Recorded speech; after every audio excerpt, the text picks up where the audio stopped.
बिस्मिल्लाहिर्रहमानिर्रहीम। चिराग तस्खीर दौलत या चिराग मोहब्बत या चिराग अदावत या चिराग मगलूबी दुश्मना या शिफाए अमराज के लिए जो चिराग होता है हमारे यहाँ से भेजा जाता है, या चिराग रद्द सहर या दफ़ा आसिब या हिफाजत मकान के लिए मुख्तलिफ़ चिराग होते हैं। तो उन सब के रोशन करने का तरीक़ा लगभग एक ही है।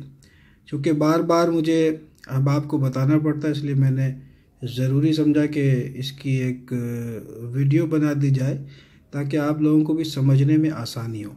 देखिए, जब भी आपको ये चिराग मिले तो इसके 4 कोने हैं, ठीक है। तो इसके एक पीछे मैं एक एरो का निशान लगा देता हूँ जिस तरफ क़िबला होता है, ठीक है। यानी कि जिस तरफ आपको बत्ती रखनी है उस तरफ जो है एरो का निशान लगा दिया जाता है, और उसी कोने को आपको क़िबला की सिमत रखना है। और ये चिराग आप ज़मीन से मुत्तसिल इसको नहीं रखना या ज़मीन पे नहीं रखना है, बल्कि ज़मीन से अच्छी खासी ऊंचाई पर किसी स्टूल वगैरह पे रखना है और किसी एक जगह पे ही इसको रोशन करना है। इसमें जलाने के लिए 2 टाइप के वो आपको पलीते दिए जाते हैं। एक तो वो होता है जिसमें नक्श होता है और वो कॉटन में लपेट करके दिया जाता है, ये आप देख रहे हैं। और एक होता है सिंपल कॉटन, ये आप ख़ुद से भी इसको बना सकते हैं और हमारे यहाँ से चिराग के साथ भेज भी दिया जाता है।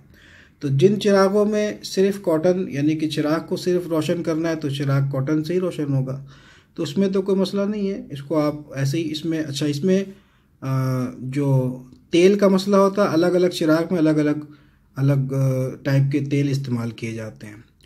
तो वो तेल की तफसील आपको चिराग के साथ बता दी जाती है।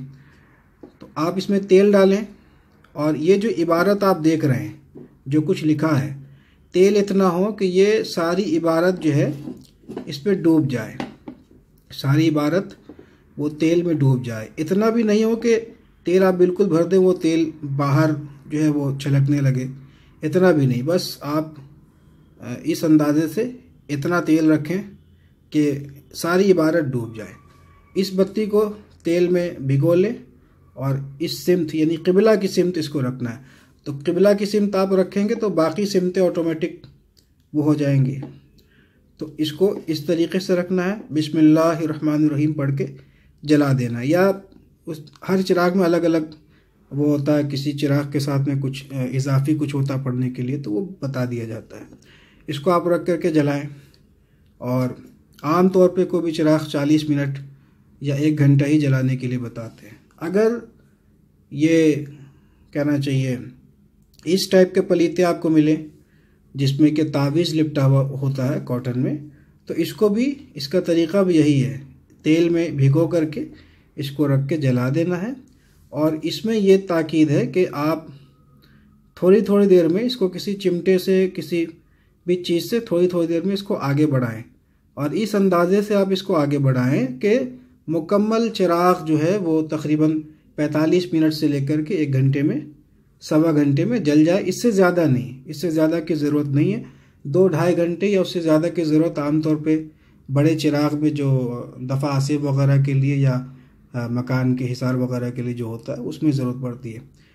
तो ये करें। और जो ज़्यादातर चिराग तस्खीर दौलत लोग हमारे यहाँ से मंगाते हैं तो उनके लिए ख़ास तौर पे ये वीडियो है कि ये बत्ती जो है ये 45 मिनट से लेकर के 1 घंटा 1.25 घंटा में ये जल जाए, बस काफ़ी है।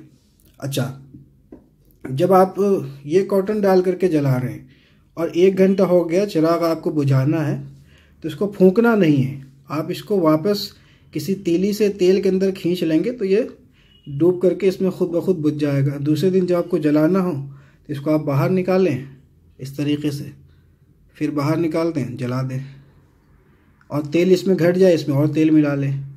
इसका भी यही हाल है। ये इसमें फ़र्क ये होगा कि ये पलीता रोज़ाना पूरा जला देना है। अगर कुछ हिस्सा थोड़ा सा बाकी रह जाए तो उसको आप चिमटे से पकड़ करके जला दें या लाइटर मार करके पूरा मुकम्मल जला लें और राख को किसी एक जगह महफूज रखें। तो ये चिराग रोशन करने का तरीक़ा है। इसके नीचे आप कोई मिट्टी का बर्तन रखें या चीनी मिट्टी का बर्तन रखें और चिराग को किसी एक मखसूस जगह पे रख करके जलाना है। हाँ, ऐसा कर सकते हैं कि आप जलाने के बाद चिराग को उठा करके आपने किसी दूसरी जगह पे रख दिया, लेकिन कोशिश ये करें कि एक जगह ही पे अगर फिक्स्ड हो वो जगह इसके लिए तो बहुत बेहतर है। और जो पहले दिन आप जलाएं तो रोज़ाना वो वक्त और जगह उसका तयन हो जाता है कि मुवक्किलीन आने का वक्त और जगह उसका तयन कर लेते हैं और फिर वो पाबंदी से उसी वक्त उसी जगह पे हाजिर होते हैं चिराग के मुवक्किलीन। तो इसका ख्याल रखना है।